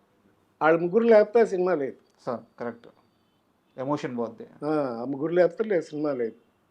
సరే అరవింద్ గారు వీళ్ళు వచ్చిన తర్వాత చిరంజీవి గారితో ఫోన్ చేయించారు కోదండరావు రెడ్డి గారికి. కోదండరావు రెడ్డి గారు, ఏంటి రెడ్డి గారు, మరి నారాయణరావు కొనుక్కొచ్చాడంట, తీస్తానని గొడవ చేస్తున్నాడు, ఏం చేద్దాం, నేను వచ్చేస్తున్నాడు, ఆయన వచ్చేసాడు. ఎట్లా అది పసివాడి ప్రాణం స్టార్ట్ అయింది. అంటే ఎందుకు అడిగానండి సార్ ఈ ప్రశ్న, నేను పసివాడి ప్రాణం తరువాత పడిన ప్రతి సినిమా ఆయన్ని సుప్రీం స్టార్ నుంచి మెగాస్టార్ని చేసింది. సో ఆ సినిమా స్టార్టింగ్ పాయింట్ పసివాడి ప్రాణం. సో ఆ సినిమా కోసం మీరు ఎంత కష్టపడ్డారు ఇదంతా తెలుసు నాకు. అదే. సో అందుకే ఇంకొకసారి మా ప్రేక్షకులకు తెలియాలని చెప్పి అడిగాను. పసివాడి ప్రాణం అండి స్టార్ట్ చేసాం. ఆ, దాంట్లో సుమలత క్యారెక్టర్ కూడా ఒరిజినల్ లేదు. సో ఆవిడ క్యారెక్టర్ యాడ్ చేసాం. సత్యానంద్ గారు నేను కూర్చునేవాళ్ళం ప్రతి సినిమాకి స్క్రీన్ ప్లేకి. నేను ఎప్పుడు పేరు వేసుకోలేదు కానీ బిహైండ్ ద స్క్రీనే వర్క్ చేసేవాళ్ళం. సో మనకు కావాల్సిన పాయింట్లు అన్నీ పెట్టి 6 పాటలు పెట్టాం. పక్కా కమర్షియల్ మూవీ అయిపోయింది. పక్కా కమర్షియల్ పిక్చర్ అయిపోయింది. ఫైట్లుగానే ఉన్నాయి, కథగానే ఉంది. కామెడీ ఇద్దరు హీరోయిన్లు ఉన్నారు, విజయశాంతి, సుమలత. ఇద్దరు హీరోయిన్లు గ్లామర్ ఉంది. ప్లస్ మెయిన్ కథ థీమ్గానే ఉంది. సరే. చాలా అందుకే సూపర్ హిట్ అయిపోయింది. సార్ ఒక సీరియస్ క్వశ్చన్ ఉంది. చాలామందికి ఈ ప్రశ్నకు సమాధానం తెలుసుకోవాలని ఉంది. కరెక్ట్గా చెప్పే మనిషి లేడు. మీరే దీనికి కరెక్ట్ పర్సన్ అనిపిస్తుంది. చిరంజీవి గారి కెరీర్లో ఆయన సక్సెస్లో అల్లు అరవింద్ గారి పాత్ర ఎంత, ఆయన కష్టం ఎంత? చాలా ఉందండి, చాలా ఉంది. ఎందుకంటే చిరంజీవి గారి కంటే కూడా అల్లు రామలింగ గారి ద్వారా వాళ్ళ కొడుకుగా ఆయనకి సినిమా ఇండస్ట్రీలో మంచి పేరు ఉంది అప్పటికే. సార్ ప్లస్ ఆయన ప్రొడ్యూసర్గా కూడా అప్పటికే చాలా సినిమాలు తీసుకున్నారు. సత్యనారాయణ గారితో తీశారు సినిమాలు, బంట్రోత్ భార్య తీశారు. ఇలా అప్పటికే సినిమాలు తీసి ప్రొడక్షన్ చేస్తున్నారు. సార్ సో ఆయన అనుభవం ఆయనకు బాగా ఉపయోగపడింది చిరంజీవి గారికి. ఆయన శ్రమ పడకుండా ఆయన కరెక్ట్గా ప్లానింగ్ చేసుకుంటూ వెళ్ళడానికి main bone of the Chiranjeevi success is Allu Aravind sir కంప్లీట్గా. సో ఆయన ప్లానింగ్ కానీ ఆయన ఇది కానీ అన్నీ పర్ఫెక్ట్గా ఉండటం, ఆయనకి స్ట్రెయిన్ అవ్వకుండా ఆయన్ని నిలబెట్టినటువంటి ఘనత అల్లు అరవింద్ గారిది. మీకు తెలిసి ఏదైనా ఒక పర్టికులర్ సిచ్యువేషన్ ఆయన హ్యాండిల్ చేసింది గుర్తుందా మీకు? చిరంజీవి గారి కోసం అల్లు అరవింద్ గారు పడ్డ ఆ శ్రమ కానీ అన్నీ అండి. ఆయన 100 days ఫంక్షన్స్ కానీ అన్నీ, ప్రతి సినిమా ఆయనకి ఏ హీరోకి అలా ఉన్నాయండి. సంవత్సరానికి ప్రతి బర్త్డేకి ఓ పిక్చర్ 100 days ఫంక్షన్ ఆడేది. ఎలా వచ్చేది 100 days? ప్లానింగ్ అట్లా ప్లానింగ్ చేసేవారు మొదటి నుంచి. సినిమా ఎప్పుడు మొదలు పెడతాము, ఎప్పుడు ఫినిష్ అవుతుంది, ఆగస్టు 22కి 100 days ఫంక్షన్ చేయాలి. అలా ప్లాన్ చేస్తే ఆ 10 ఏళ్ళు చేసేవారు. నాకు బా గ్యాంగ్ లీడర్ ఏంటి, ఎముడికి మొగుడు ఏంటి, అన్నీ, అమ్మకి అత్తకి ఎముడు, అమ్మాయికి మొగుడు ఏంటి, అలాగే హిట్లరు, గ్యాంగ్ లీడర్ 5 ఊళ్ళల్లో 4 ఊళ్ళల్లో 100 days ఫంక్షన్ చేసాం ఒకే రోజు. తిరుపతి, హైదరాబాదు, వేలూరు, విజయవాడ. సో ఇంత ప్లానింగ్, ఆయన సర్కిల్ మెయింటైన్ చేయడం కూడా అరవింద్ గారు అలా మెయింటైన్ చేసేవారు. హీరో గారి కష్టం హీరో గారు పడి ఆయన కాంటాక్ట్స్ ఆయనకు ఉండేవి. అరవింద్ గారి ప్లానింగ్ మొత్తం ఆయన చూసుకునేవాడు. వారిద్దరి మధ్య ఎలా ఉండేది సార్ అనుబంధం? బావబావమరుదులు. ఇంకా అనుబంధం అంటే ఏం చెప్పాలి, అందుకంటే సొంత చెల్లినిచ్చినాక ఆ అనుభవం ఆల్మోస్ట్ ఫ్రెండ్లీగా ఉండేవారు, చాలా ఫ్రెండ్లీగా ఉండేవారు. ఆయనకి ఎక్కువ శ్రమ పడకుండా మొత్తం అంతా ఫైనాన్షియల్ విషయాలు కానీ అన్ని విషయాల్లోనూ జాగ్రత్తగా, ఏమాత్రం చిరంజీవి గారికి కష్టం కలగకుండా ఈ థాట్సే చేసేదాన్ని పనులు. స్టాఫ్ని బట్టి మేమందరం కూడా కోఆపరేట్ చేసేవాళ్ళం. ప్రొడ్యూసర్గా కూడా కొంతమంది మేము ఏంటంటే, నేను కానీ కేఎస్ రామారావు గారు కానీ మేమందరూ చిరంజీవి గారితో ఓన్ చేసుకునేవాళ్ళం. ఆయన కూడా ప్రొడ్యూసర్ లాగా చూసేవాడు కాదు, ఫ్రెండ్స్ లాగా, ఫ్యామిలీ మెంబర్స్ లాగా చూసేవాడు. సో నేనైతే ఆల్మోస్ట్ ఒక రోజులో 12 గంటలు ఆయనతోనే ఉండేవాడిని ప్రతిరోజు. పొద్దున్నే ఆయన జిమ్కి వెళ్ళిన దగ్గర నుంచి, జిమ్కి వెళ్ళేటప్పుడు నన్ను ఎక్కించుకెళ్ళేవాడు. అలాగే సాయంకాలం షూటింగ్లు అయిపోయే వరకు అట్లా కలిసి ఉండేవాడు. ఇక్కడ హైదరాబాద్ వచ్చిన తర్వాత కొంచెం తగ్గిపోయింది. ఇక పాలిటిక్స్ వచ్చిన తర్వాత నేను వెళ్ళటం తగ్గించాను. నిజంగా హైదరాబాద్ వచ్చిన గ్యాప్ వచ్చిందా, పొలిటికల్ వల్ల గ్యాప్ వచ్చిందా? హైదరాబాద్ వచ్చిన తర్వాత కాదండి, పొలిటికల్ వల్ల గ్యాప్ వచ్చింది. ఎందుకంటే బేసికల్గా నాకు పాలిటిక్స్ ఇష్టం లేదు. ఈ గ్యాప్ నారాయణరావు ఏరి కోరి కాన్షియస్గా తీసుకున్న గ్యాప్ అని చెప్పి చాలామంది చెప్తారు, నిజమేనా? అదేం కాదండి, అంటే నేను బిజీగానే ఉన్నాను. ఆ తర్వాత నేనేమయ్యానంటే మోస్ట్ ఆఫ్ ద టైం నేను సీరియల్స్లోకి వెళ్ళిపోయాను. నేను ఆల్మోస్ట్ హిట్లర్ తర్వాత చిరంజీవి గారితో కలిసి నేను పనిచేసిన సినిమా లేదు. 25 years పైన అయిపోయింది. ఆ తర్వాత నేను టీవీ ఛానల్స్లోకి వెళ్ళటం నేను బిజీగానే ఉన్నాను అప్పటికి. ఇంకా ఓపెన్గా మాట్లాడుతున్నావా? అంతకంటే ఏముంది చెప్పండి. చిరంజీవి గారు ప్రజారాజ్యం పార్టీ పెట్టడం మీకు అస్సలు ఇష్టం లేదు. నేను ఆయనతోనే చెప్పేవాడిని అండి. ఉమ్, మాకు అప్పుడప్పుడు ఏం చేశానంటే సరదాగా మా ఫ్రెండ్స్ అంతా ఉన్నప్పుడు, ముఖ్యంగా మెయిన్ ఫ్రెండ్స్ ఉన్నప్పుడు, బాపినేడు గారు కానీ నేను కానీ మేమంతా ఉన్నప్పుడు డిబేట్ లాగా పెట్టేవాడు. ఉమ్, ఏమయ్యా నేను చేస్తే పాలిటిక్స్లోకి వెళ్తే ఎలా ఉంటుంది, వెళ్ళకపోతే ఎలా ఉంటుంది ఉమ్, అని ఇలాగ డిస్కస్ చేసుకునేవాడు. నేను మొదటి నుంచి చెప్పాను, నీకెందుకు, ఉమ్, వై, నీకు రావాల్సిన ఆదరణ వచ్చేసింది, um, you can make your star maker, నువ్వెందుకు ఇప్పుడు పాలిటిక్స్లోకి వెళ్ళాల్సిన అవసరం ఏముంది నీకు ఉమ్, అనేసి నాకు ఇష్టం లేదు యాక్చువల్గా. సార్ సో బట్ ఆయనకి ఇష్టం, వెళ్ళాడు, కావాలనుకున్నారు, చేశారు, రిజల్ట్ చూశాను కదా, సార్ అదే విషయం. చివరిసారిగా ఎప్పుడు కలిసారు చిరంజీవి గారిని? మేము రెగ్యులర్గా కలుస్తూనే ఉంటామండి. సార్ మా అబ్బాయి పెళ్ళికి వచ్చారు, మా అమ్మాయి పెళ్ళికి వచ్చారు, వాళ్ళ ఇంట్లో ఏదైనా ఫంక్షన్ ఉంటే, మెయిన్ ఫంక్షన్లు ఉంటే అన్నిటికి వచ్చాం, చరణ్ పెళ్ళికి వెళ్ళాం, ఉమ్, అలా ఫంక్షన్స్ ఏమైనా ఉంటే కలుస్తూ ఉంటాం. కాకపోతే మా ఎలక్షన్స్, మా అసోసియేషన్ ఉంది కదా, ఉమ్. బాట యాక్టివిటీస్లోనూ అన్నిట్లో కలుస్తూనే ఉంటాం. ఎలాగో వాళ్ళ ఫ్యామిలీ ప్రస్తావన వచ్చింది కాబట్టి ఒక చిన్న పిల్లాడు మీ ఇంట్లో అప్పుడప్పుడు వచ్చి అల్లరి చేస్తా, అతను డ్యాన్సులు నేర్చుకుంటా, మిగతా హీరోగా ఏవేమి నేర్చుకోవాలో అన్నీ నేర్చుకుంటా చాలా అల్లరిగా ఉండేవారు. ఆ పిల్లాడు మీ ఇంట్లో చాలాసార్లు తిరిగారు, మీ కొడుకుతో కలిసి పెరిగాడు, ఈరోజు పాన్ ఇండియా బిగ్గెస్ట్ స్టార్ అయి ఉన్నాడు. ఎవరా హీరో గుర్తున్నారా? అర్జున్, అల్లు అర్జున్. అల్లు అర్జున్. ఆడును మా అబ్బాయి ఒకే ఏజ్, ఉమ్, ఇద్దరు ఒకేసారి స్కూల్కి వెళ్ళేవారు, ఇద్దరు ఒకే స్కూలు, తర్వాత ఇద్దరు డ్యాన్స్కి పంపించేవాళ్ళం, ఉమ్, ఇద్దరు జిమ్నాస్టిక్స్ పంపించాను. ఉమ్, అది ఆ పైన ఉందే ఫోటో, సార్ అది కూడా చరణ్ గారు పుట్టినప్పుడు ఆ ఫోటో అది. ఓకే ఆయన చిరంజీవి గారు ఫ్రేమ్ కట్టించి పంపించాడు మా ఇంటికి, ఓకే మా అమ్మాయి మా అబ్బాయి ఓకే చరణ్ గారు పుట్టినప్పుడు. వాళ్ళ పిల్లలు చాలా క్లోజ్గా ఉంటారు. బాగా అల్లరి చేసేవారండి చిన్నప్పుడు? చేసేవాడు, బాగా అల్లరి చేసేవాడు. అందరూ మా అబ్బాయిని నేను తీసుకెళ్ళి నలంద స్కూల్లో పెట్టాను. ఆ నలంద రాజు గారు మా నాన్నగారికి బాగా క్లోజ్ ఫ్రెండ్. ఓకే అసలు ఆ రాజుగారు, నలంద రాజు గారే ఎస్ఆర్ నగర్లో ఆయన ముందు స్టోర్స్ ఉండేది, ఆయన స్కూల్ పెట్టింది.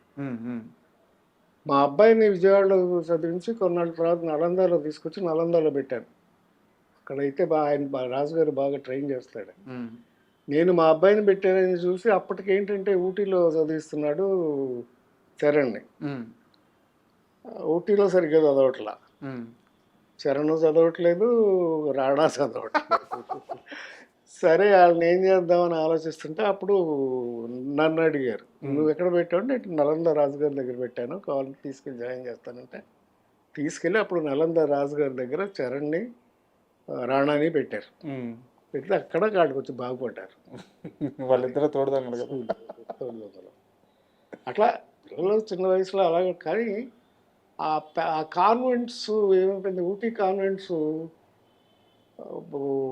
డిసిప్లిన్ లేకపోవడం, కొంచెం డ్రగ్స్ గిగ్స్ కూడా ఛాన్స్ ఎక్కువ ఉన్నాయి. ఓకే, అందుకని తీసుకొచ్చేసారు. కాన్షియస్గా ముందే మేల్కొన్నారు. మేలుకొని ముగ్గురిని అక్కడి నుంచి తీసుకొచ్చి, నేను వీళ్ళని పెట్టానని, మా అబ్బాయిని పెట్టానని వాళ్ళని కూడా తీసుకొచ్చేసారు. సార్ తీసుకొచ్చి ఇక్కడ నలందాలో జాయిన్ చేశారు రాజుగారి దగ్గర. మీరు కానీ, చిరంజీవి గారు కానీ, సుధాకర్ గారు కానీ, ప్రసాద్ బాబు గారు కానీ, మీరంతా కూడా ఒక గ్రూపు. అయితే మీకు ఆయన సినిమాలు ఇచ్చారు, అవసరం వచ్చిన ప్రతిసారి ఆయన ఫ్రెండ్స్తో నిలబడ్డారు. బట్ ఎందుకు చిరంజీవి గారి మీద ఎందుకు ఇంకా ఒక నెగిటివ్ క్యాంపెయిన్ చేస్తూ ఉంటారు? ఎవరు చేశారు? ఆయన ఫ్రెండ్స్కు సహాయం చేయలేదు, నిర్మాతలను పట్టించుకోలేదు. ఎవరన్నారు అసలు? బయట చాలా ఉన్నాయి సార్. సుధాకర్ గారికి అన్యాయం చేశారంటారు. సుధాకర్ బాగోని రోజు కూడా హాస్పిటల్కి వచ్చి హెల్ప్ చేసింది చిరంజీవి సార్. హరిప్రసాద్ గారు చనిపోయినప్పుడు కూడా హాస్పిటల్కి వచ్చింది చిరంజీవి ఫస్ట్ నేను వెళ్ళాను సార్. అసలు ఆ రోజే చాలా ఇన్సిడెంట్ జరిగింది. హరిప్రసాద్కి ఆల్రెడీ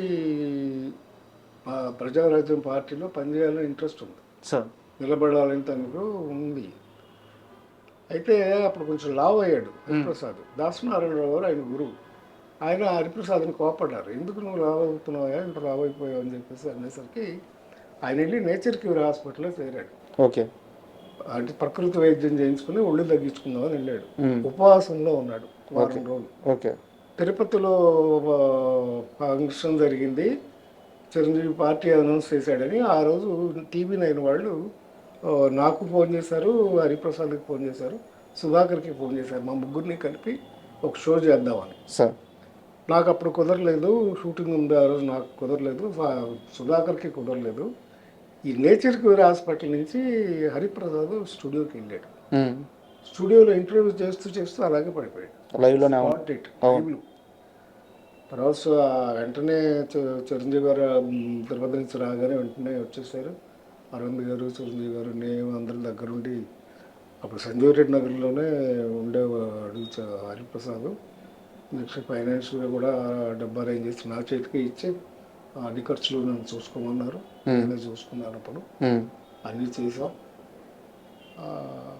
సుధాకర్కి కూడా హెల్త్ బాగున్నప్పుడు అన్నీ చిరంజీవి గారు చూసుకున్నారు. అది ఎవరు అలాంటి టాక్ లేదే, నేను ఎక్కడా వినలేదు. నన్ను ఎవరు అడగలేదు కూడా.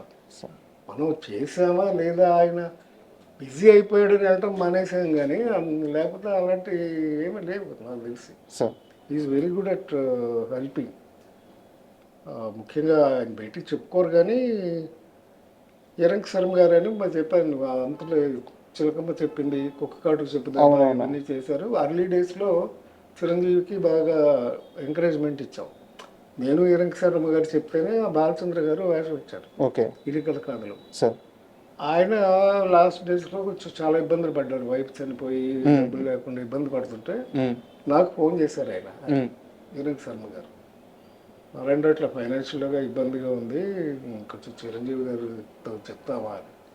లేదు సార్, మీరంటే గౌరవం ఉంది ఆయనకి, మీరంటే చాలా ఇది ఉంది, డైరెక్ట్గా మీరే ఫోన్ చేయండి అంటే ఆయన ఫోన్ చేసి మాట్లాడారు. చిరంజీవి ఇట్లా ఇబ్బందిగా ఉంది నాకు ఫోన్ అంటే, వెంటనే సాయంకాలం కల్లా మెడ్రాస్లో ఆయన ఇంటికి చెక్ అయిపోయింది. క్యాష్ 5 lakhs ఒక్కరోజు. అంటే ఫోన్ చేస్తే అక్కడ ఇచ్చేస్తారు కదా సార్. సో ఇలాంటివన్నీ చాలా హెల్ప్ చేస్తున్నాడు ఆయన.